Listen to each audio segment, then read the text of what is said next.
것이 너무 많습니다. 모두 잊어버렸는데 우리 김영진님, 김승영 장로님, 김은경님, 김항구님, 김성규 집사님, 김설자님, 박유홍 집사님, 박지영 집사님, 주정현, 송정신님, 천정환 김병자님, 황혜신 집사님, 주님께 예물 드렸습니다. 옆 사람하고 한번 같이 인사 한번 하겠습니다. 주님만 기대합니다.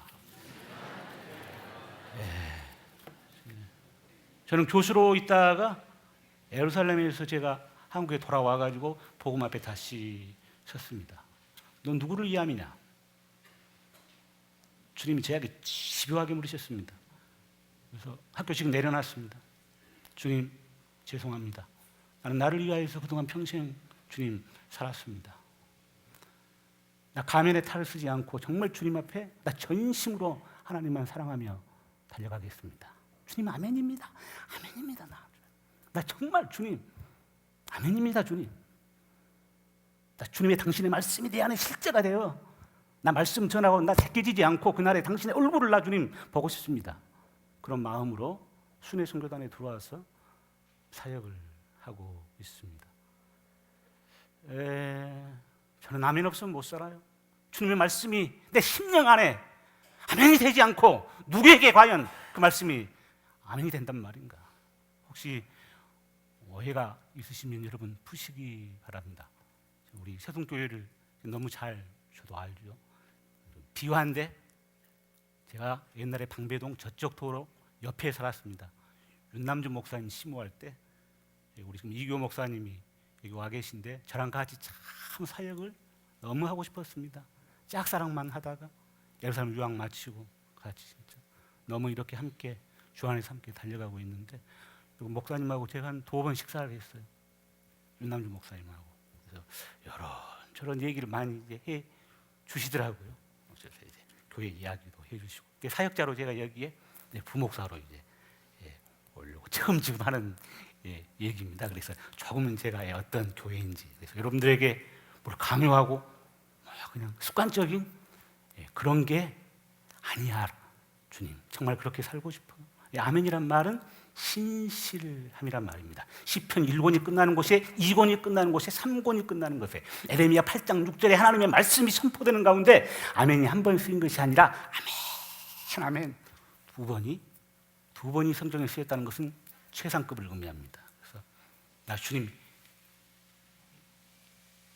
낙차 추구하는 그런 존재로 살지 아니하고 정말 주님의 영광을 위해 살다가 주님 품에 안기겠습니다. 그래서 제 심령 안에서는 그런 고백이 있습니다. 혹시라도 제 설교 도중이라든가 또 여러분들 찬양하면서 여러분들 기도할 때 주님 그렇고 말고요 아멘입니다. 아멘이죠.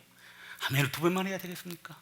진짜 주님 사랑하는 마음으로 그렇게 하나님 앞에 성경에 쓰여져 있으니까 올려드리는 것은 좋죠. 저는 선교 단체 출신이고 안 못합니다. 우리 선교 단체에서 선교 단체니까 찬송가를 아멘을 안 불렀어요. 지금 생각하면 참 무섭기도 하고 찬송가에 써져 있는데 찬송가를 부르지 말자고 그러시더라고. 그리고 습관적인 그냥 되지도 않는 거를 노래 끝에 부르면 뭐 할 거냐고. 또 한 가지 저는 이 한 영역에 히브리어라고 하는 하나님의 그 마음이 들어있는 이제 언어를 제가 이제 공부를 했기 때문에 제 안에는 이게 다른 언어가 아니고 그 마음 안에 하나님이 들어있기 때문에 여러분들에게 이제 가르쳐 드리고 싶은 그거를 히브리어를 가르치는 것이 아니라 그 안에 들어있는 아버지의 마음을 그래서 가능한 이제 절제를 제가 해요. 그래서 저는 사실 여러분 혹시 이런 말 들어봤나요? 에벳이라고 들어봤나요? 에벳이 처음 있어요? 에벳이 애교 빼면 시체다. 저는 힙벳이 그래서 히브리어 빼면 진짜 저는 시체라고. 왜? 제가 신학교 입학할 때부터 제가 히브리어를 공부해서 지금까지 평생 예루살렘에서 11년 살면서 제 걸어온 삶이 그 자체이기 때문에 나는 히브리어를 말하지 아니할 수 없어. 히브리어를 들추어 내기 위해서 하는 것보다도 그 안에 하나님의 아버지의 마음이 들어있기 때문에 주배시가 돼야죠. 은배시가 돼야죠. 아멘? 주님 빼면 시체. 야, 저 사람 딱 한마디로 설명하면 저 사람은 주배시다. 주님 빼면 시체고 은혜 빼면 진짜 시체다. 먼저 주님 앞에 그렇게 되어야겠죠. 그래서 여러분들이 굉장히 좀 설교가 낯설 수가 있어요. 저희가 매월 서울에서 3박 4일 동안 이렇게 하는 집회가 있는데 처음 오시는 분들을 제가 물어봐요. 어떻습니까? 그러면은 멘붕입니다. 저는 쉽게 하는데 멘붕이라고 그래요. 깜짝 놀라죠. 주님이 저에게 하시는 말씀이기 때문에. 그래서 많이 생각을 하죠. 그래서 우리 성도님들은 이런 설교를 처음 들으시기 때문에 좀 많이 좀 낯설 거예요. 서론 딱 들어가서 대지 1, 대지 2, 대지 3 결론 이렇습니다. 이렇게 적용을 하셔야 여러분 신앙생활 잘합니다. 저는 그런 설교를 신학교 설교학 배운 이후에 한 번도 저는 해보지를 않았습니다. 쭉 본문을 이제 풀어가면서 이제 선포 이렇게 식으로 제가 이제 설교를 했지. 그래서 이제 그게 저에게는 굉장히 또 어려워요. 낯설고. 이제 그런 점들을 아까 우리 기도하신 장로님대로 강사님과 성도님들이 마음이 하나가 되어서 정말 하나님의 말씀이 내 심령 안에 들어오게 하옵소서 이렇게 기도를 하셨듯이 조금 좀 시간이 좀 가도 제가 좀 설명을 해 드려야 할 것 같아서 이렇게 여러분들에게 말씀을 드립니다. 그래도 주님이 우리 안에 일하시죠? 사람의 말로 교육으로 절대 인간 안 바꿔집니다, 여러분. 아니 설교로 만약에 바꿔졌다면 진즉 다 바꿔줘야죠. 이 일은 주님이 하십니다. 아멘. 그래서 제가 여러분들에게 주님만 기대합니다. 내가 하는 말은 엄마 젖 먹다가 나온 엉아리와 같은 말이다. 저희 다시 복음 앞에라고 하는 집회가 있는데 송신호 목사님을 모셨어요. 1시간 동안 나오셔서 새벽 3, 4천 명이 있는 군중 앞에서 성남 선암목자교회에서 강의를 하셨는데 말씀을 못 하셔요.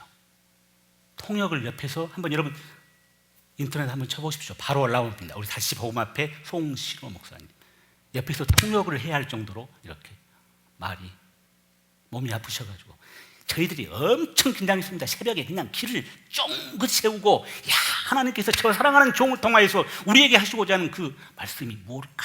그래서 뒤에 평가를 했는데 그 목사님의 설교를 통해서 제일 왜 실제는 복음이기 때문에 너무 은혜를 받았습니다. 강사하고는 상관이 없습니다. 주님만 기대합시다. 아멘. 하나님의 영의 말씀입니다. 제가 아무리 잘 풀어서 설명을 해줘도 여러분들의 심령 안에 중앙에 꽂히지 않으면 다 비껴가는 말씀 됩니다. 제가 좀 어렵게 설명을 하고 제 어눌함 때문에 혹시 그럴지라도 여러분들이 그 전심으로 한문으로 전자가 사람 면에다가 왕자입니다. 왕 앞에 나가는 심정으로 두려운 주님 이 말씀 나에게 실제가 되게 도와주십시오. 그렇게 하나님 앞에 나가는 마음으로 하면은 다 가정을 꾸려 사시고 아가설은 우리 결혼생활 이야기입니다. 아멘?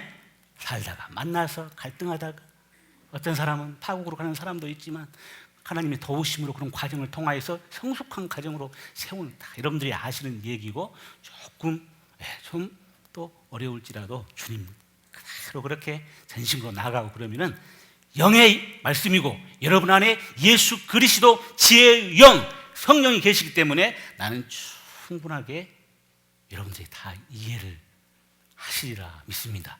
저도 저를 기대하지 않고 저는 잠깐 여기서 선 통로에 불과할 뿐입니다. 아멘? 기대하지 않아요. 저도 저를 기대하지 않습니다. 왜? 저를 기대하면 실망이에요. 그죠?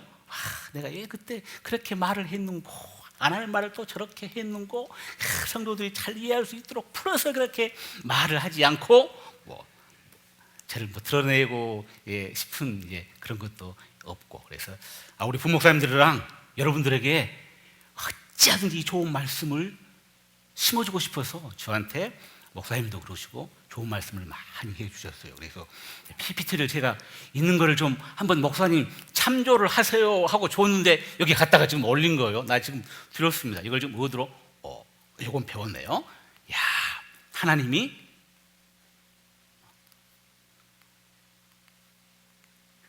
이거 안 돼요. 아니요 그대로 조금 이런 좀 작동이 안 나갑니다. 오늘 강의, 아침에 새벽 강의 핵심 위에 있죠. 왕관 쓰여진. 그래서 히브리 성경으로는 저 안에다가 각 솔로몬의 아가라 그렇게 돼 있지만 그 안에 단어 안에가 결국 묵상하고 결국 끄집어내면은 예수 그리스도, 우리의 완전한 살롬이 되신 예수 그리스도를 여러분들에게 심령에 전해주고자. 왜? 예수 그리스도 그분께서 주시는 그 평강만이 유일한 평강이고 결코 깨지지 않기 때문에 각 단어마다 예수 그리스도에게 주신 살롬, 살롬, 살롬, 살롬, 이렇게 히브리 성경은 기록이 되어 있다 이 말입니다. 그래서 이 딱 그냥 아가서 1장 1절이 이미 다 신의 승부수가 난 겁니다. 아가서는 예수님하고 결혼하는 거다. 인생 여러분 왜 태어나서 공부 열심히 하고 좋은 대학 가려고 하고 좋은 직장 가려고 합니까? 사랑하는 사람, 좋은 사람, 내 인생의 최고의 반려자 만나기 위해서 그런 거 아닙니까? 예, 잘 못 만나면 인생 망칩니다. 예수 그리스도 그분을 정말 나의 신랑으로 정말 야가서 관계를 통하여서 만나면은 대박이고, 그런 사람들을 통하여서 놀라운 변화가 일어나는 거죠. 야, 저런 표제를 한번 성경에 찾아봐라. 없습니다. 성경에. 다윗 시편 보십시오. 없어요. 저런 표제가. 이스라엘의 가장 중요한 역사를 하나 들려면은 출애굽 역사입니다. 출애굽 15장 가면 시편이 있습니다. 출애굽의 시가. 그런 표제가 없습니다. 그래서 우리가 아가서 1장 1절을 제가 오늘 아침에 설명한 대로 여러 내용들을 딱 종합을 하면은 아가서 1장 1절이야말로 복음 중에 복음이다. 성경의 어떤 곳에도 저런 표제를 본 적이 없고 읽어본 적이 없기 때문에 별로. 여러분들에게 이 평강이 있습니까? 평강이란 말은 샬롬, 솔로몬의 아가라, 그 말은 너 진짜 주님이면 다야? 너 진짜 다야? 너 주님 한 분이면 다야? 제가 말씀드렸습니다. 나는 교수여도 목사여도 그렇지 못했다고. 예수님도 필요하고 다른 것도 필요하고 내 자식도 잘 되고 내가 쓰는 책도 멋있게 나오고 강단에서 설교도 잘하고 이런 것들이 그래야 만족이 되더라. 내가 하는 일이, 내가 원하는 일이 잘 돼야 만족이 되지. 사실 예수님은 따로. 나 그렇게 평생을 살아왔다. 문제가 있다는 겁니다, 여러분. 우리에게 자기 아들 내어주신 십자가의 복음이 과연 어떤 농도입니까? 얼마짜리입니까? 아가서는 그걸 우리에게 가르쳐준다 이 말입니다. 아가서 1장 1절을 통하여서 너 진짜 예수님이면 다야? 다고 말고요. 다 합니다. 다 가지고 가도 네 거 진짜 네가 아끼고 귀중하게 생각하고 그거를 네 소유를 다 전부 다 가지고 가. 너 그때도 다 하냐? 아멘입니다. 주님 다지요. 아무것도 하지 않아도, 저는 저희 학교에서 아무것도 하지 않고 가르치지 않고 우리 학생들 밥만 해도 저는 다 합니다. 그냥 입에 발린 말이 아니고 진짜 제 신앙 고백입니다. 하나님의 말씀이 그 농도로 제가 예루살렘 귀국을 마치고 한국에 들어왔을 때 저를 치열하게 흔들어서 그 복음 앞에 세우시고 모든 것을 다 내려놓고 하나님 앞에 섰습니다. 제 아들들이 전부 다, 아이들이 미국에, 독일에, 예루살렘에 다 이렇게 퍼져 있어가지고 제가 학교에서 풀타임으로 열심히 강의를 다 뛰어도 모자랄 판인데 하나님이 나를 쓰시고자 저는 대학에 있다가 연구 교수로 예루살렘에 갔습니다. 학교에서 파송을 했습니다. 돌아와가지고 주님이 저를 끄집어 내셔가지고 손을 딱 수갑을 채웠습니다. 봐라, 너 한번 네 아이들, 너 자녀들, 네 생각은 그렇지만 한번 나에게 한번 맡겨봐라. 큰 손에 한번 너희 자녀들 한번 우려해봐라. 맡겨봐라. 저 믿음으로 순종 못했습니다. 아니 무슨 말씀을 그렇게 하십니까? 지금 제가 열심히 뛰어도 못할 판에 주님 아이들을 어떻게, 주님이 저를 끄집어 내셨습니다. 주님이 하셨습니다. 네가 한 푼도 벌어지 않아도, 네 손으로 하지 않아도 내가 할 것이다. 아멘. 달려가는 고속버스에서 앞바퀴 2개를 빼는 것과 같은 나에게는 그런 순간을 2년 동안 거쳤지만 하나님께서 신실하게 책임지시고, 내가 염려하고 내가 만약에 교육에 있으면 나 아이들 다 그렇게 학교 교육 못 끝냅니다.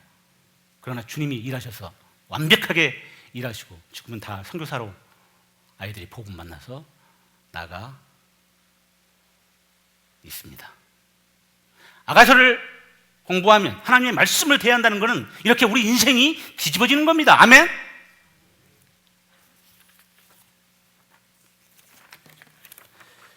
오늘은 셋째 날 강의 히브리어로 너 나와야 돼. 너 내 앞에 나와야 돼. 내 사랑아, 믿음으로 한 걸음을, 이런 주제를 가지고 함께 다루도록 하겠습니다. 첫째로 아가서의 난해. 아가서는 총 8장 117절로 되어 있고 그렇게 큰 책이 아닙니다. 그러나 짧은 이 책을 읽고 이해하는 데는 어떤 책보다 어려움이 있는 것은 사실입니다. 아가서는 해석 그 자체도 문제지만은 처음부터 아가서를 읽으면서 과연 누가 누구에게 어떤 내용을 가지고 말하고 있는가, 이게 얼른 잘 우리 개역 성경을 가지고는 들어오지 않습니다. 그래서 각 절에서 절과 절 사이에서 이루어지는 말하는 사람, 화자라고 그러죠. 듣는 사람, 내용, 주제, 이런 것들을 정확하게 파악을 하는 것이 아가서를 이해하는 길입니다. 그래서 제가 여러분들에게 이번 강좌 때 아가서를 여러분 많이 읽으십시오.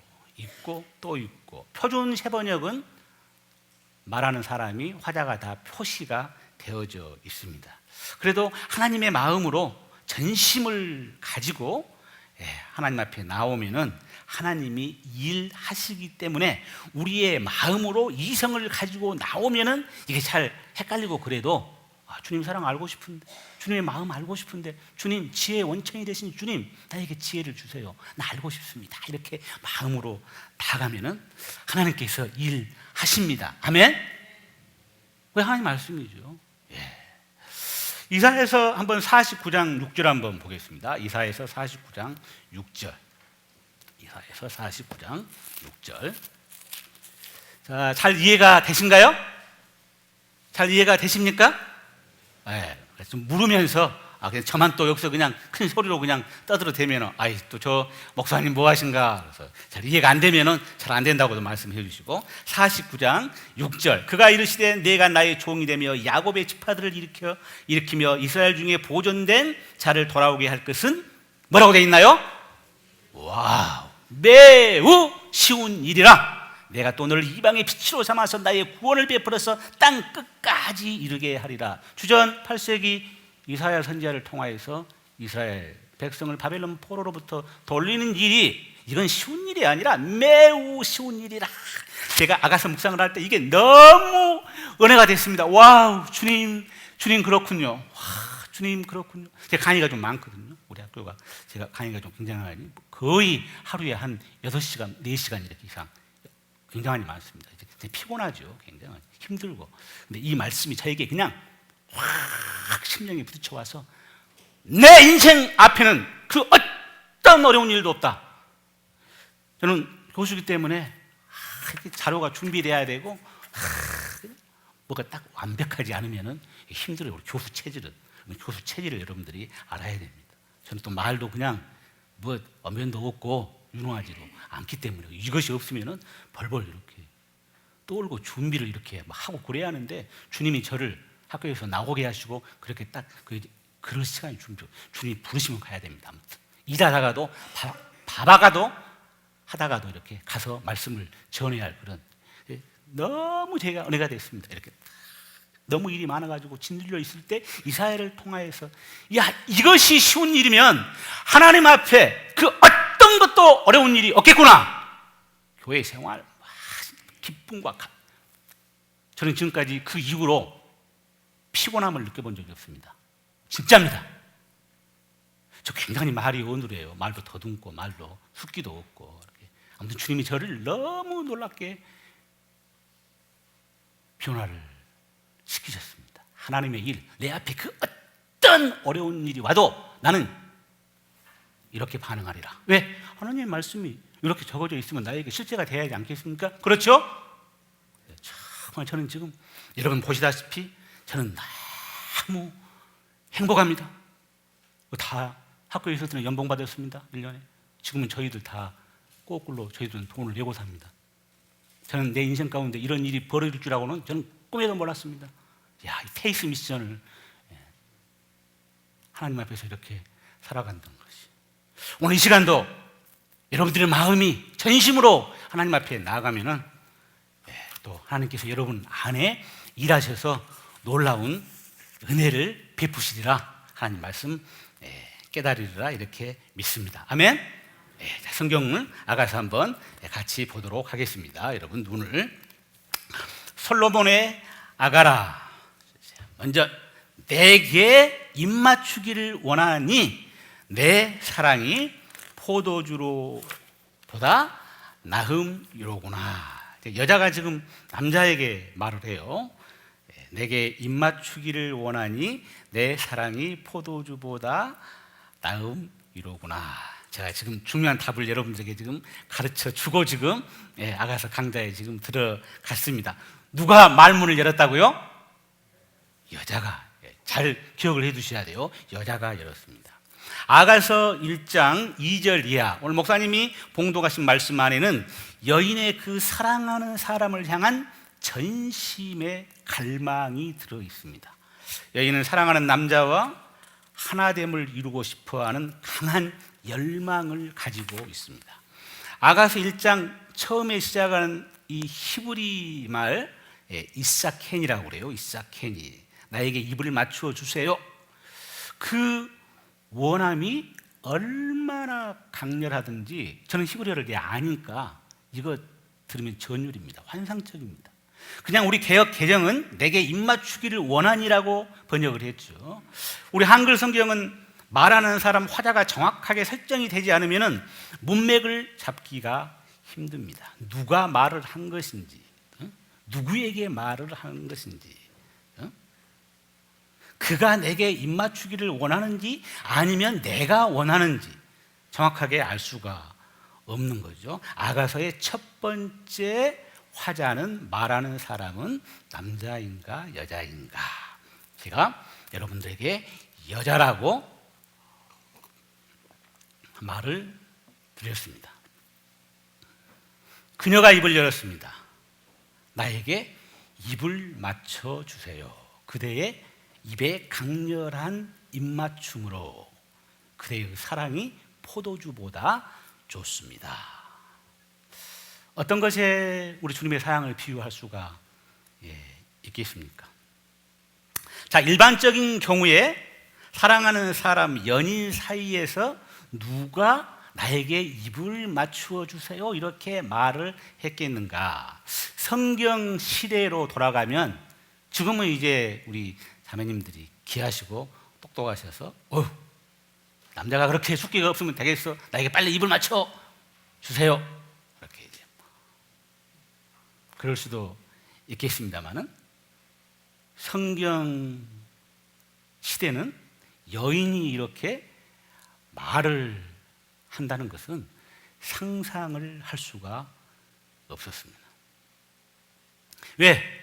이렇게 사람을 허리는 유혹하는 소리는 음녀에게서나 들을 수 있는, 여기 써진 대로 아가서 1장 7절, 잠언 5장 3절 그 이하에 창세기 38장은 그 다말의 얘기가 나오죠.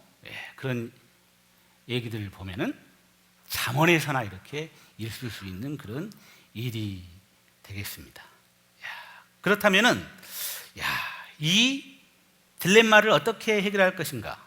도대체 이 여인의 정체, 이런 소리를 하면은 창녀로 이상한 여자로 오해를 받는데 그런 오해를 무릅쓰고 이렇게 말한, 나에게 입을 맞춰 주세요라고 말한 그 여인의 정체는 과연 무엇인가? 과연 이 말이 불쑥 내뱉은 표현인가? 아니면 특별한 의미가 있는 표현인가? 그래서 학자들은 이 표현을 가리켜서 도발적인 표현이다. 우리가 그걸 어떻게 알아요? 내게 입을 맞춰주세요. 우리 한글로 이렇게 번역이 지금 되어 있어요. 그녀가 살아있는 것도 아니고 그 상황에서 자기의 마음을 알아달라고 편지를 남겨둔 것도 아니고 정확하게 알 수가 없는 거죠. 영어 성경은 아마 다르게 번역을 했을 겁니다. 그래서 오리지널 텍스트가 중요한 겁니다. 오늘 아침에 말씀대로 유기적인 축자 완전 영감에 쓰여진 책이 히브리 텍스트입니다. 왜? 우리말은 단어를 바꾸고 문장을 바꿔야 의미가 달라지지만 히브리어는 한 자만 딱 바꾸어도 완전하게 의미가 확 달라져 버립니다. 그래서 이 한 단어를 통하여서 이 여인이 어떤 여인이었는가를 우리가 보게 되는 거죠. 그래서 지금 이 안에 저는 여기에다 주목을 하고 싶어요. 왜? 성경으로 그 여인의 고백이 거기에 정확하게 남아있기 때문에 과연 이 말에 우리말로 번역된 나에게 입을 맞춰주세요, 이사켄이라고 하는 히브리어 단어가 과연 어떤 의미를 가지고 있는가. 내가 사랑하는 당신과 입을 맞추고 싶다고 하는 이 표현은 자기의 마음을 살포시 알리면서 남자로부터 이상하고 야릇한 오해를 받지 않도록 자기의 강한 소원을 표현할 때 자기의 마음을 알려서 결국은 그 사람이 입을 맞추기 위해서 행동을 유도하는 순종함으로 나오는 이 여인의 마음을 알아 듣는 거죠. 창세기 1장 3절 말씀에 이런 말이 있습니다. 예히 올, 히브리어로 죄송합니다. 제가 빛이 있으라. 우리 그냥 빛이 있으라 그냥 명령형이 아닙니다.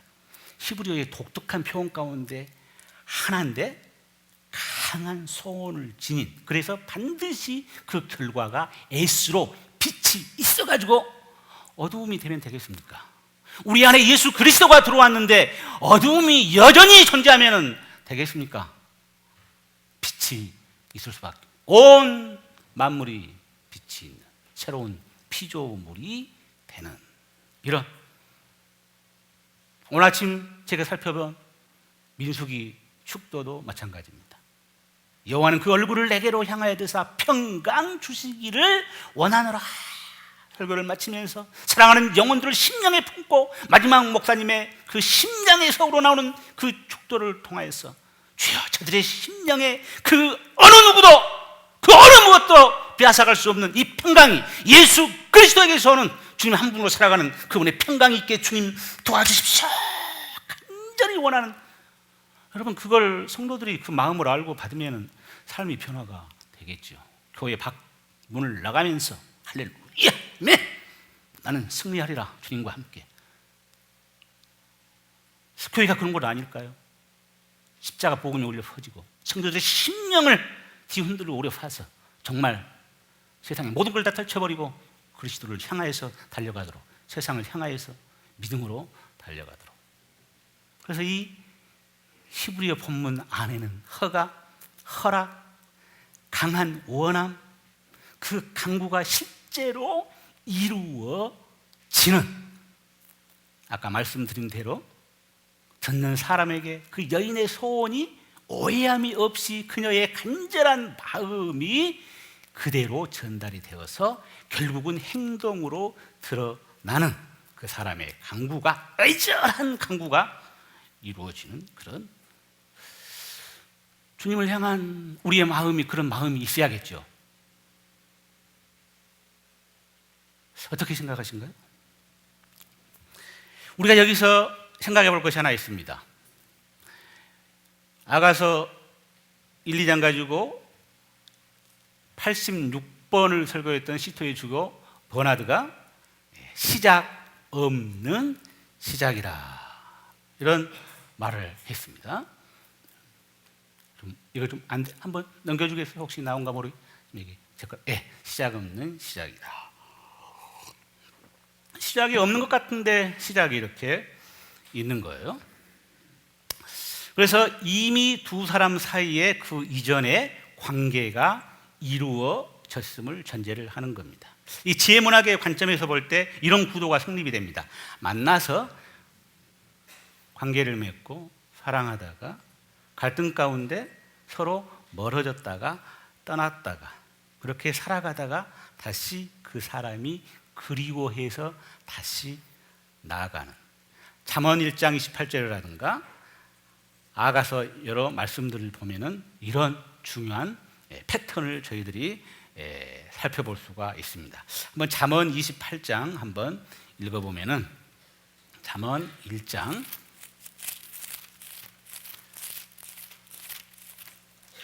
28절, 그때 너희가 나를 부르리라 그래도 내가 대답하지 아니하겠고 부지런히 나를 찾으리라 그래도 나를 만나지 못하리라. 이런 여러 이제 말씀들을 보면은 아까 제가 말씀드린 그런 구도가 지금 성립이 되는 거예요.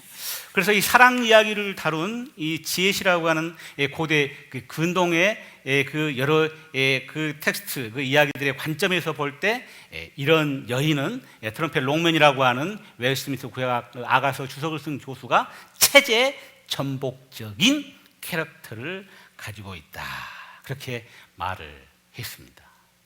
굉장한 말을 했어요.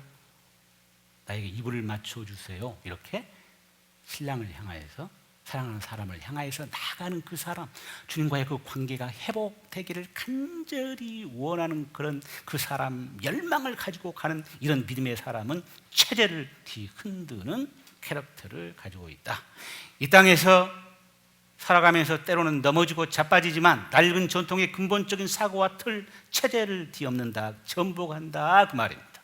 진실로 주님을 만난 신부는 이런 마음과 열정으로 사는 것이 당연하겠죠.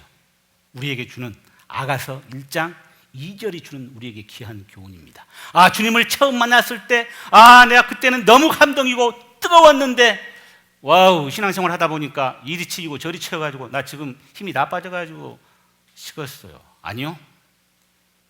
사랑에 병이 들면 더 심각해지죠. 주님을 만난 자는 이렇게 갈수록 뜨겁게 오늘 이 여인처럼 열정으로 이 세상의 체제를 뒤엎으며 믿음으로 도전을 하는 것입니다. 이런 체제를 전복시킨 믿음의 여인들이 성경에 존재합니다. 에스더, 나라를 전복시킨 믿음의 여인이었습니다. 네가 원하는 게 과연 뭐냐?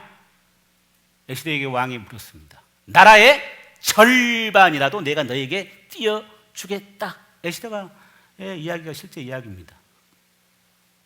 사마리아 여인, 동네를 요한복음 4장 보면은 뒤집은 그런 여인이었습니다. 사사기 4장에 나오는 야엘, 여선지자 드보라, 사사시대 기라성 같은 남자 사사들을 제끼고 하나님의 영광을 취한 믿음의 여인이었습니다. 드보라, 벌이란 말입니다. 드보라란 말은.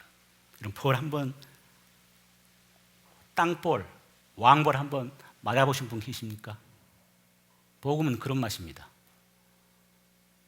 적은 벌을 쏘아도 어느 제 목사님이 뭐 이게 몸에 좋다고 이 조그마한 꽃볼을 여기 앞에다가 인중에다 맞아야 한다고 해서 어느 목사님이 놔줬습니다. 근데 10일 동안 이렇게 부어가지고 그 10을 일주일 뒤에 봤는데 이렇게 지금은 그래도 목사님 많이 제가 빠진 겁니다. 복음은 이런 파워풀한 체제를 뒤엎는 그런 능력을 가지고 있습니다. 한나, 사무엘 왕들의 이야기입니다. 하나님 나라는 왕들에 의해서, 뭐가 갖추어진 인간들에 의해서 하나님 나라가 이루어지는 것이 아니라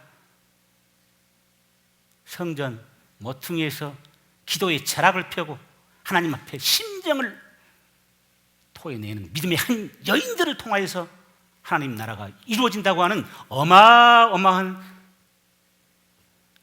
이스라엘 역사서의, 사무엘서의 큰 교훈입니다.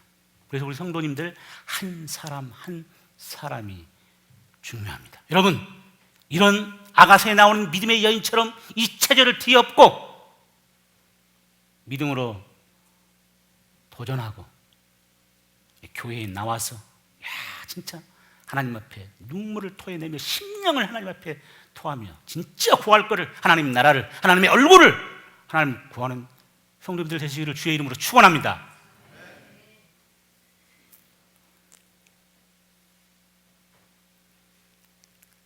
성경을 읽어보면은요, 심지어는 보지도 못했고 만나지도 못했고 그분에 대해 소리로만 들었던, 그러나 하나님을 사랑하는 사람을 사모하는 그 열정은 그 누구보다도 강했던 그런 여인들이 있었습니다.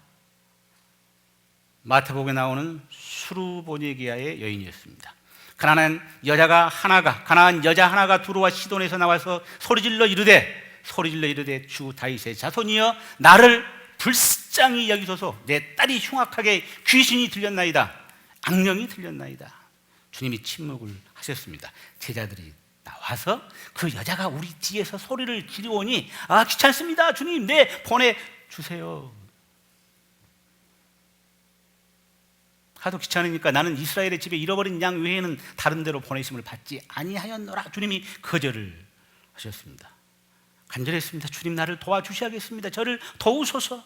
자녀의 떡을 취하여 개들에게 던짐이 마땅하지 아니하느니라. 또 거절을 하셨습니다. 인격 모독이 아니겠어요? 개에게 준다고 그러셨는데 옳소이다 주님, 맞습니다.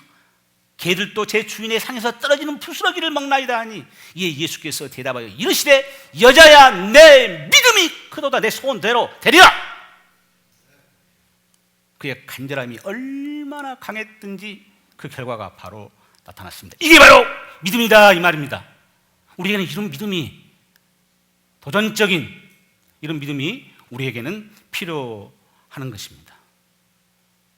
사랑하는 사람과 하나가 되고 싶어하는 갈망, 한때 그 아름다웠던 사랑을 나누었던 그 체험을 추억하며 다시 만나서 하나가 되고 싶어하는 이 간절한 소망은 반드시 일을 일으키고 마는 위대한 스캔들을 내 안에 드러내고 싶어하는, 영어 스캔들은 추한이라고 하는 부정적인 의미죠. 진짜 십자가 복음을 통하여서 스캔들을 이루며 살아가는 그런 사람. 사도 바울도 갈라디아서 5장 11절에 이런 말씀을 했습니다. 형제들아, 내가 지금까지 할례를 전한다면 어찌하여 지금까지 박해를 받으리요? 그리하였으면 십자가의 걸림돌이 제거가 되었을 것이다. 십자가로 인하여서 이 걸림돌이라는 말은 헬라어로 스캔들이라는 말입니다. 이 스캔들을 하나님의 그 영광을 보고 싶어서 위대한 일을 일으키고 많은 우리 믿음의 증인들 가운데는 정말 복음이면 주님 한 분이면 충분한 삶을 사셨던 분들이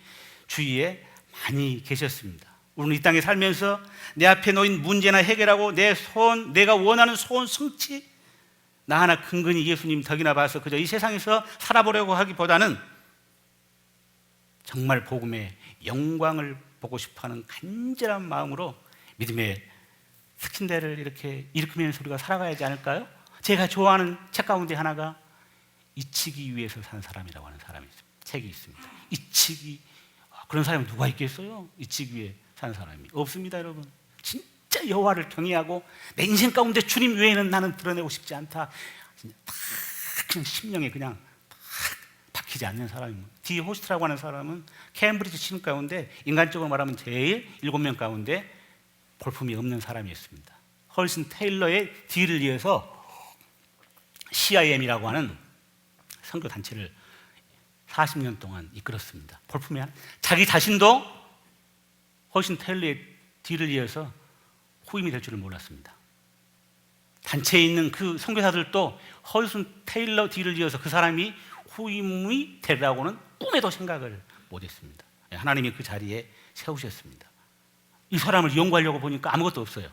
그래서 조그만하게 낸 단원봉 책이 그게 잊히기 위해 산 사람, 그냥 책 제목이 아니고 그 사람은 그렇게 살았습니다. CIM 선교사 1000명이 넘는 선교사들과 자녀들을 방에다가 다 붙여놓고 방에서 나오지 않았습니다. 한 사람 한 사람을 붙들고 기도하면서 이렇게 설교단 자리에 앉았습니다. 왜? 내가 서면은 내가 드러나기 때문에 그 사람 안은 기도가 하나님의 일이다. 이거를 천명한 사람이었고 기도를 통해서 하나님의 일을 해나갔습니다. 사랑하는 사람들이 동역자에 들어오면 자기 방에 데리고 들어와서 같이 말씀 보고 기도하고 그렇게 걸어가도 기도하고 정말 믿음의 스캔들을 일으켰습니다. 오화단 사건이라고 하는 유명한 중국의 우리 그리스도인들을 핍박하고 순교한 사건이 있습니다. 일어났을 때 모든 선교 단체들이 다 순교당하니까 전부 다 물러섰습니다. 다 철수했는데 디 호스트가 기도하면서 주님, 우리는 절대 물러설 수 없습니다. 이럴 때일수록 우리는 더 깊은 내지로 깊은 데로 들어가서 하나님의 이때 영광을 보고 싶습니다. 영국 본부에 200명의 선교사를 요청했습니다. 미친놈이라고 그랬습니다. 지금 순교가 이루어지는 이 현장에서 다른 선교단체들은 다 빠져나가고 있는데 아니 200명이라고 하는 선교사를 더 보내달라고 하니 그 기도하는 사람이든가 제 정신이 아니든가 둘 중에 하나겠죠. 200명 파송했습니다. 어마어마한 사람들이 순교를 당했습니다. 복음은 중국 내주로 깊숙이 들어갔습니다. 우화전 사건이 끝나고 난 후에 시장이 디 호스트에게 불러서 청구를 했습니다. 당신들 선교사 몇 명이 순교했느냐? 우리 정부에서 다 보상을 하겠다. 디 호스트가 어떻게 나왔을까요? 우리는 이론 하나도 받지 않겠다. 그렇게 믿음으로 나왔습니다. 시장이 감복을 해가지고 사랑하는 시민들이여 여러분들의 모든 마을마다 벽보를 붙여라. CIM, 디 호스트가 하는 일은 적극적으로 지원하고 도와달라고 하나님의 영광을 기도로 본 사람이었습니다. 책이 없어요. 책을 쓰려고 그러니까 진짜 이 사람은 자기가 잊히기 위해서 산 사람이었습니다. 진짜 좀 너무 부끄럽죠. 너무 저도 결론을 내고 나왔지만 진짜 너무 진짜 오늘 우리가 성경 읽은 말씀 안에는 사랑하는 사람과 하나가 되고 싶어하는 그 강한 소원과 열망들이 아주 한 단어 한 단어마다 우리 성경도 그렇게 느끼죠. 그러나 저는 이제 히브리 말씀을 보니까 그 하나님의 마음이 그 안에 이제 묻어 있는 거죠. 사랑하는 사람과 하나 되고 싶어하는 그 열망이 너무 애절한 거죠. 다시 태어나도 나 이 사랑하는 사람과 사랑을 하고 싶은 나 주님 없이는 주님 도저히 살 수 없어요. 다른 것 없어도 내 사랑하는 아내도 내 자식들 주님이 데려가도 나 살 수 있지만 나는 주님 없이는 주님 이 땅 살 수 없어요. 나 주님이 내 전부예요. 주님, 나 주님 한 분이면 충분한 존재예요. 이런 모습을 보시고 주님은 어떠할까요? 시편 16편 2절에서 3절 말씀 보면은 내가 여호와께 아뢰되 주는 나의 주님이시오니 주밖에는 나의 복이 없다 하였나이다. 땅에 있는 성도들은 존귀한 자들이니 나의 모든 즐거움이 바로 그들에게 있도다. 하나님이 그냥 탄복하셨습니다. 저는 좀 바르지 못하게 살았습니다. 하나님이 어떨 때 탄복을 하실까? 하나님이 어떨 때 기뻐하시고 하나님이 깜빡 죽으실까? 큰 일을 했을 때, 사람들이 대단한 일을 했을 때 저는 그렇게 살아왔습니다. 그러나 주님을 만나고 저는 제 생각을 고쳤습니다. 시편 147편 10절에서 11절 말씀에 이런 말씀이 있습니다. 여호와는 말에 힘이 세다 하여 말입니다. 달리는 말. 힘이 발에서 나오죠. 원하지. 우리 성경은 기뻐하지 그랬지만은 더 좋은 표현은 원하지 아니하시고 사람의 다리가 군인의 다리가 그냥 근육질이 이렇게 돼 있어가지고 막 그냥 완전 군장하고 막 달리고 억세다 하여 다리가 원하지 아니하시고 하나님이 원하는 사람이 있는데 여호와는 자기를 경외하고 그의 인자하심을 간절히 바라는 자들을 주님은 원하시고 이런 사람을 향하여서 주님은 깍깍 죽으시고 이런 사람들을 통하여서 하나님이 일을 하신다. 하나님은 우리 사람 없어도 일하시는 분입니다. 말씀으로 천지를 창조하셨기 때문에. 오늘 아가서 1장 9절 바로의 준마라. 이게 히브리어로 특이한 말입니다. 전쟁할 때는 순말이 가서 싸웠는데 여기에 암말로 기록이 되어 있어요. 암말로. 아주 특수한 전쟁이 일어날 때 위기 체제에 전쟁을 하다가 암말을 딱 들어놓으면은 순말들이 정신을 못 차려버려요. 그때 상황 그냥 다 총으로 쏴가지고 활로 쏘아서 전쟁에서 이렇게 승리하는 하나의 작전 가운데 하나입니다. 이런 위기 상황 가운데 한국 교회가 이런 믿음의 체제를 뒤엄복시키는 뒤엎는 이런 하나님의 사람들이 나와야겠죠. 자, 우리는 지금까지 이런 내용들을 지금 쭉 살펴보면서 주님과 첫사랑의 회복이라고 하는 이 주제를 우리가 한번 생각해 볼 필요가 있습니다. 제가 지금 아가서의 흐름을 여러분들에게 말씀을 해드렸어요. 첫사랑으로 회귀. 주님 사랑 알았다가 갈등하다가 세상으로 갔다가 가면은 그 자리가 편히 갈 수 있겠습니까?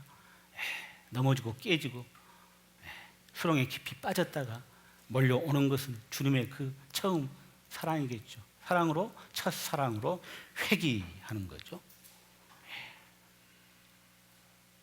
누구나가 다 주님을 만난 사람은 첫사랑, 흥분된 감격의 첫사랑을 가지고 있고 이런 옛 경험을 추억하면 다시 그곳으로 돌아가고 싶은 마음이 있을 것입니다. 그때 그 시절 그 은혜를 생각하면 나도 모르게 나의 두 눈에서 눈물이 주르르 흐르고 지금은 식어져 버렸지만은 그때 그 주님과의 그 첫사랑이 넉넉하게 내 심령 안에 녹아 있어서 불씨처럼 살아있는 주님이 나에게 은혜를 입히시고 내가 하나님 앞에 나아가는 열정이 있으면은 다시 그 사랑의 첫 자리로 돌아갈 수 있는, 일어설 수 있는, 너를 책망할 것이 있나니 너의 처음 사랑을 버렸느니라. 주의 은혜를 받고 말로 표현할 수 없었던 그 맨 처음의 첫사랑, 너 그 어디에서 어떻게 떨어졌는지를 생각하고 회개하고 너 처음 행위를 가져라. 요한계시록 2장에 에베소서에 하나님께서 하신 말씀이 되겠습니다. 처음 사랑으로 돌아오라. 그렇죠? 이렇게 애절한 강구로 하나님 앞에 나아갈 때 주님이 받아주시죠.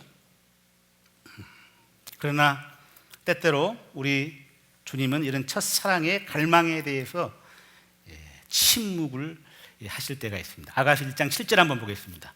아가서 1장 7절. 아가서 1장 7절. 같이 한번 읽어보겠습니다. 중요한 말씀이니까 시작. 내 마음으로 사랑하는 자야, 내가 양치는 곳과 정오에 쉬게 하는 곳을 내게 말하라. 내가 내 친구의 양떼 곁에서 어찌 얼굴을 가리운 자같이 되랴. 애절한 강구죠. 내가 어찌 얼굴을 가리운 자같이 되라. 그 말은 창녀같이 되랴. 그런 의미죠. 우리의 영혼이 첫사랑을 회복하고 소생하여서 다시 그 주님의 품으로 돌아가 연합을 이루고 내 편에서 뜨거운 열정으로 나가면은 이런 나를 우리 주님께서 덥석 끌어안고 흐르는 눈물을 닦아주시면서 참 수고했다, 고생했다, 내 품으로 돌아와서 정말 고맙다 이렇게 맞아 주시지만은 그러나 때로는 사랑하는 자의 태도에 대해서 우리 주님께서 침묵을 할 때가 있다. 우리 편에서는 참 받아주시면 너무 좋은데 왜 이렇게 나의 애절한 강구를 주님, 내가 창녀같이 그렇게 되어야 되겠습니까? 나 주님 그렇게 살고 싶지 않아요. 나 정말 거룩한 신부로, 정결한 신부로, 깨끗한 신부로 이제 돌아가면 주님과 더불어 살 거예요. 주님 나를 주님 받아주세요. 이렇게 이런 나의 애절한 강구를 하나님께서 잠시 내려놓으시고 응답이 되지 않을 때도 있다는 사실을 우리가 성경의 이런 교훈을 통하여서 알 수가 있는 겁니다. 주님이 나를 외면하실까요? 아니죠. 그런 건 아닙니다. 침묵은 사랑의 표시입니다. 이 아가서의 중요한 교훈이 되겠습니다. 성경의 중요한 교훈이에요. 오늘 이 강의를 듣고 여러분들이 마음에 지워지지 않도록 이 오늘 내용을 잘 새기셨으면 좋겠습니다. 주님이 나를 받아주시는 것도 너무 귀한 거죠. 나가야죠. 그러나 이렇게 나아갈 때 주님이 나를 받아주지 않으실지라도 진짜 중요한 것은 이런 겁니다. 우리 인생에 정말 복이 되고 교훈이 되어야 할 신앙생활의 어려움을 만나다가 이렇게 처절한 쓰라림과 넘어짐과 상처를 통하여서 주님 그분에게 돌아가는 길만이 나에게 소망이 없는데 그 걸음을 주님이 아시는지 모르는지 거기에 대해서 침묵을 하실 때 여인 중에 어여쁜 자야 내가 알지 못하겠거든 양떼의 발자취를 따라 목자들의 장막 곁에서 너희 염소 새끼를 먹을지니라. 근데 우리 한글 성경은 히브리 성경의 중요한 이 한 단어를 지금 빠뜨리고 해석을 했습니다. 오늘 제목이 되겠네요. 칠락. 여인 중에서 어여쁜 자야 내가 알지 못하겠거든 양떼의 발자취를 따라서 나와라. 우리 성경에 나와란 말은 없죠? 한번 보세요. 나와란 말은 없죠? 여인 중에 어여쁜 자야 내가 알지 못하겠거든 양떼의 발자취를 따라 목자들의 장막 곁에서 너희 염소 새끼를 먹일지니라. 여기 지금 히브리어로 저 단어가 칠라크라고 굉장히 중요한 단어입니다. 지금과 같은 현대 주소 시스템이나 번지 체계가 있는 것도 아니고 내비게이션이 뭐 있는 것도 아니고 최소한 그래도 그런 것은 없을지라도 랜드마크를 이렇게 해가지고 주요 그 지형 지물을 표시를 해서 말을 해 주었으면 그래도 찾아가기가 쉽겠죠. 그죠? 그러나 그런 거 하나도 없이 어떤 목적지를 알려주고 정확하게 나오라 하는 것이 아니고 너 양떼의 발자취를 따라서 한번 나와 봐라. 믿음의 발걸음을 내딛기를 주님이 원하십니다. 이 강조가 된 겁니다. 믿음의 순종을 굉장히 요구를 하고 있습니다. 너 반드시 나와야 돼. 이게 어디 말씀하고 똑같냐면 맨 처음 창세기에 보면은 하나님께서 믿음의 조상 아브라함을 부르실 때 그 말씀하고 아주 똑같은 그런 구조입니다. 전율이죠. 너 반드시 나와야 돼. 너 반드시 떠나야 돼. 양떼의 발자취를 따라서 그것도 나와야 돼. 우리가 생각해 볼 것이 있는데 하나님을 따라가는 우리의 믿음 생활이 고속도로가 아님을, 우리가 가는 길이 편한 길, 성공의 길, 신세 펴지는 길이 아니다는 것. 양떼의 발자취를 따라가는 어린 양 대신 예수 그리스도의 길을 따라가는 십자가의 길을 힘든 고난의 길을 가는 것임을 우리가 오늘 말씀을 통하여서 우리의 여러분이 새겨야겠습니다. 저는 참 신학교 때 귀한 교수님들 많이 계시죠. 너무 우리 믿음에 귀하신 분들이 참 계신데 이런 부분들을 목회자는 이런 사람이야, 사명자는 이렇게 가는 사람이야, 좀 이런 부분들을 굉장히 주님 신뢰하고 하나님 선지자들처럼 통곡하는 마음으로 그렇게 가르치고 이렇게 점검하고 또 점검해서 주님 한 분이면 충분합니다. 아무것도 없어도 다 그렇게 살아갈 그런 용기가 주님 내 안에 있습니다. 이렇게 이런 사람들을 진짜 우리 한국 교회가 하나님의 사람들로 키워서 이렇게 보냈으면 종교개혁 지금 500주년인데 이런 우리가 위기는 안 맞지 않았을까 제 마음 안타까운 심정으로 생각을 해봅니다. 사도 바울이 갈라디아서 6장 14절에 이런 말을 했습니다. 내게는 우리 주 예수 그리스도의 십자가 외에 결코 자랑할 것이 없으니 그리스도로 말미암아 세상이 나를 대하여 십자가에 못 박히고 내가 또한 세상을 대하여 그러하니라. 이 이후로 누구든지 나를 괴롭게 하지 말라. 내 안에 예수 그리스도의 십자가의 흔적이 있노라. 늘 고백했습니다. 나는 날마다 죽노라. 우리 그리스도인들, 우리 목회자가 가는 길은 성공하는 길이 아니고 날마다 그리스도 안에서 죽노라. 히브리어로 진리란 말이 에메트인데 에메트를 분석하면은 나는 날마다 죽는다고 말입니다. 아니메트, 에메트. 하나님은 자기 백성을 인도하시는 특별한 방법이 있습니다. 오늘 아가서 1장 8절과 같은, 창세기 12장 1절과 같은 아주 동일한 패턴으로 그냥 명령형을 쓴 것이 아니라 강조 명령형을 따로 썼습니다. 우리 성경하고 히브리 성경은 차이가 있습니다. 우리는 똑같이 그냥 나와. 우리 한글 성경은 없죠. 너의 본토 집을, 친척 집을 떠나 이렇게 되어 있지만 그냥 명령형이 있고 너 반드시 어떠한 역경이 있어도 내가 어떤 침묵을 해도 너 나와야 돼. 너 여기서 무너지면 절대 안 돼. 믿음을 써서 나와라. 그런 의미가 이 안에 들어있는 겁니다. 너 본토 친척 아비 집을 떠나. 넌 반드시 떠나야 돼. 어디로? 내가 지시할 땅으로 발걸음을 띄우면 보여주신다고 하십니다. 중요한 것은 믿음으로 떠난 겁니다. 아멘? 임마누엘 되신 하나님인데, 전능하신 하나님인데, 오늘 아침에 살펴본 대로 엘 샤다이, 모든 것을 다 준비해 놓고 계시는데 우리가 두려워할 이유가 뭐가 있겠습니까? 아브라함이 어떻게 나왔는가요? 아브라함이 내리그션을 찍고 예루살렘에 입성을 했다는 말이 성경에 기록이 되어 있습니까? 아닙니다. 고속도로 타고 아브라함이 갔다고 기록이 되어 있나요? 믿음으로 하나님의 부르심을 받고 그 부르심을 받을 때에 순종하여 장래의 유업으로 받을 땅에 그때 나갈 때 갈 바를 알지 못하고 오직 말씀하신 그분의 말씀 위에서만 주님을 신뢰하고 달려갔다고 성경이 기록을 하고 있습니다. 엘 샤다이, 모든 것을 다 채워주시는 하나님. 이스라엘 역사의 초기에 특별히 믿음의 족장들에게 하나님은 엘 샤다이로, 엘 샤다이는 어머니 모성애 같은 그런 품성을, 원래 이 자궁이란 말입니다.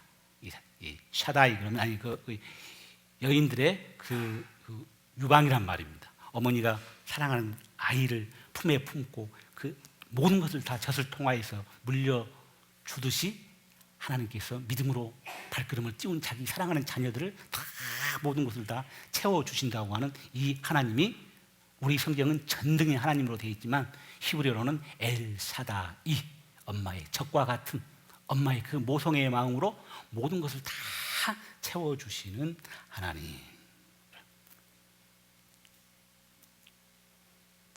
이스라엘의 40년 광야 생활을 그렇게 인도했습니다. 이와 같은 방식으로 열 하루 길이면 얼마든지 갈 수 있는 블레셋 길을 따라서 이스라엘 백성을 인도하지 아니하시고 40년 광야 생활로 이끄셨습니다. 신명기 8장 2절 말씀을 보면은 그 이유가 기록이 되어 있는데, 내 마음이 과연 어떠한지를 알기 위해서 진짜 네가 나를 따르는 그 의도가 정말 뭐냐. 40년 동안 모든 것들을 다 내 심령 안에서 제하고 오직 하나님 그분 한 분만, 예수 그리스도 그 한 분만 중심에 딱 남도록 하기 위해서 계속 열 하루 길이면은 갈 수 있는 길, 마음 먹으면 또 애굽으로 도망칠 수 있는 그 길을 하나님께서 차단하시고 막으시고 한 광야 복판으로 넣으셔서 훈련을 시키셨습니다. 그래서 하나님의 이러한 인도 방법에는 어마어마한 복음의 도전이 들어있는 것입니다. 그래서 이 하나님의 마음을 아는 사람은 어떠한 역경에도 결코 굴하지 않고 하나님 앞에 믿음으로 치고 나아갈 수가 있는 것입니다. 칠락, 너 주저앉으면 절대 안 돼. 너 반드시 나와야 돼. 앞이 보이지 않아도 한 걸음 믿음의 길을 너 띄울 수 없도록 너 반드시 띄워야 돼. 그래서 주님이 말씀하실 때 이렇게 믿음이 있는 자는 주님과 하나 되기를 간절히 사모하고 달려나가는 자는 앞이 보이지 않아도 도전하며 취함에 달려가고 절대로 포기하지 않고 떠나지 않습니다. 이러한 체험을 가진 사람이 다윗이었습니다. 다윗은 광야 전통을 깼습니다. 광야에서 아무것도 나올 것이 없다. 광야에서 하나님이 물도 먹이실 수 없고 더욱이 하나님께서 밥상을 차려줄 리는 만무하다. 시편 78편 말씀을 보면은 여러분들이 한 구절 한번 같이 볼까요? 시편 78편 12절 이하에 시편 78편 19절 보면은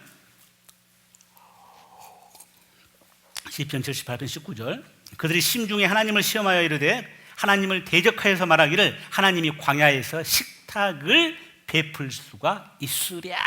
있냐 없냐를 물어본 것이 아니라 절대로 하나님은 광야에서 상을 차려주실 수 없다. 이게 이스라엘 백성들의 결론이었는데 여호와는 나의 목자시니 원수들 앞에서 내게 상을 차려주시고 밥상을 친히 차려주셨다. 다윗이 이 고백을 깼습니다. 그리고 진짜 여호와는 나의 목자가 되신다.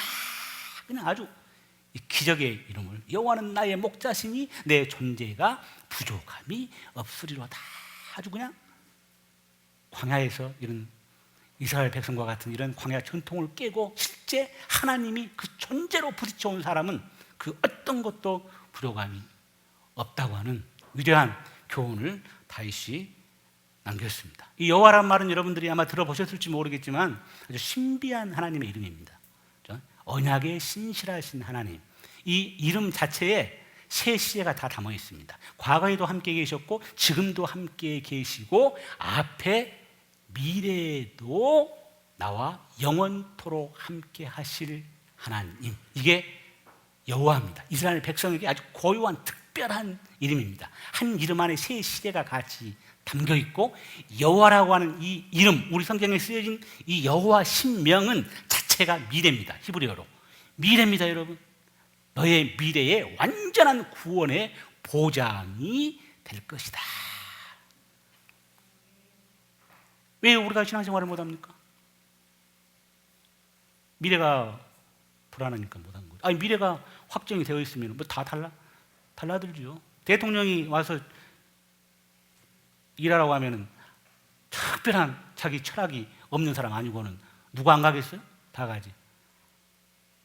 굉장하니. 그래서 시편 9편 10절에 이 여호와의 이름을 아는 자는 결코 떠나지 않는다. 이 결코 떠나지 않는다가 원래 우리말은 현재나 미래형입니다. 그러나 히브리어는 그렇게 쓰지 않았습니다. 과거로 쓰였습니다. 과거로. 이미 옛날에 선포한 걸로. 이건 뭘 의미합니까? 히브리어로 진리를 표현할 때, 진리를 특별하게 표현할 때, 영어는 현재로 그렇게 하는데 히브리어는 과거로 이렇게 사용을 했습니다. 그래서 진리가 결론이 되는 사람은 여호와 절대 떠날 수가 없는 겁니다. 여호와는 나의 목자시니 직위로 풀어내는 것이 아니라 은유로 풀어냈습니다. 은유는 생각하면 생각할수록 잠을 못 잡니다. 와, 내가 전에는 이렇게 여호와 하나님을 알았는데 진짜 내 삶의 존재로 부딪혀서 진짜 여호와는 나의 목자지. 그 목자야. 나의 여호와의 목자야. 여러분, 내 아들이 서울대학 후속으로 입학하면은 여러분 가만히 있어 보세요. 병나 죽습니다. 여기저기 전화통 종일 붙들고 내 아들이 서울대학교 수석으로 들어갔다고. 그래야 병 안 나 오래 삽니다. 여러분, 여호와가 나의 목자가 됐다고 하는 그 말 농도가 여러분 어떻게 시편 23편을 읽고 다가오시는지요. 주님, 나 진짜 여호와가 나의 목자가 됐어요. 나 진짜 부족함, 내 존재가 부족함이요. 나 주님 한 분으로 충분해요. 전화통 붙들고 여러분 밤잠을 지새면서 소화기를 돌려보신 분이 계신가요? 이 다윗의 표현, 여호와는 나의 목자시니 내가 부족함이 없으리로다고 하는 이 표현은 히브리 성경의 독특한 문장의 구조를 가졌는데 사물 주어와 사물 목적어가 존재하지 않습니다. 히브리어는 소유를 나타내는 명사나 동사가 존재하지 않습니다. 와, 그런 언어가 어디가 있을까요? 우리 이것 때문에 사는데, 소유 때문에 사는 거 아니에요.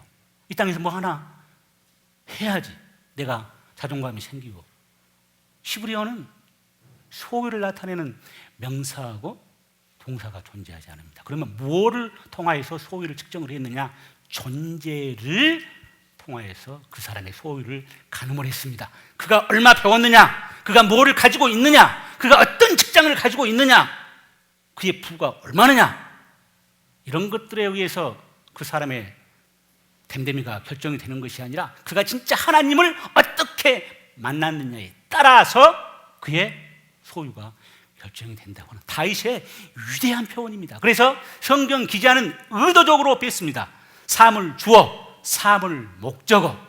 광야 생활 40년 동안을 해수하면서 너는 여호와 한 분으로 충분했다. 신명기 2장 7절, 내 하나님 여호와가 너의 하는 모든 일에 내게 복을 주고 내가 이 큰 광야에 두루 행함을 알고 내 하나님 여호와가 이 40년 동안을 너와 함께 하였으므로 너가 부족함이 없다. 우리 성경 이렇게 번역이 돼야 됩니다. 너가, 네 존재가 부족함이 없었다. 그래서 문장에서 주어, 동사, 목적어가 굉장히 중요합니다. 사물 주어를 뺐습니다. 사물은 문장 안에 들어오지 못하도록 너희 눈은 사물에 가서는 안 된다. 와, 주님이 그것을 내게 주셨으므로 내가 이렇게 했다. 그것이 나를 이렇게 주님이 이끄셨다. 얼마든지 성경에 표현이 있습니다. 사물 주어를 가지고 사물 목적어를 가지고 와서 이렇게 표현을 하면은 우리는 금방 반응합니다. 왜? 우리는 사물에 관심이 있기 때문에. 존재적인 그런 반응을 우리는 안 하거든요. 금방 와, 나도 주님 저런 하나님이라면은 나도 한번 따라가 보고 싶다. 근데 완전 다 문장에서 죄를 시켰습니다. 존재가 부족한 사람은 사물에 관심을 둡니다. 존재가 확연하게 뚜렷한 사람은 자기 사물을 하나씩 털어냅니다. 시험해 봅니다. 내가 진짜 주님 한 분으로 충분하는가? 믿음의 도전을 항상 주님 앞에 칠락 너 믿음으로 나에게 더욱더 나와야 돼. 그리고 나 한 분이면 충분한 그런 존재로 살아가야 돼. 오늘 말씀을 여러분 맺습니다. 주님 이 시간 여러분들의 심령에 오셔서 아브라함에게 말씀하셨듯이 사랑하는 이 여인에게 말씀을 하셨듯이 너 믿음에 한 걸음 나에게 앞이 캄캄하고 아무것도 보이지 않을지라도 나에게 띄워라. 사물에 관심을 두지 말라. 내 하나로 네 존재가 충분하도록 나를 더욱더 사모하고 갈망하고 하나님 앞에 나오라. 이런 복된 여러분들 되시기를 주의 이름으로 축원합니다. 아멘. 이 시간 함께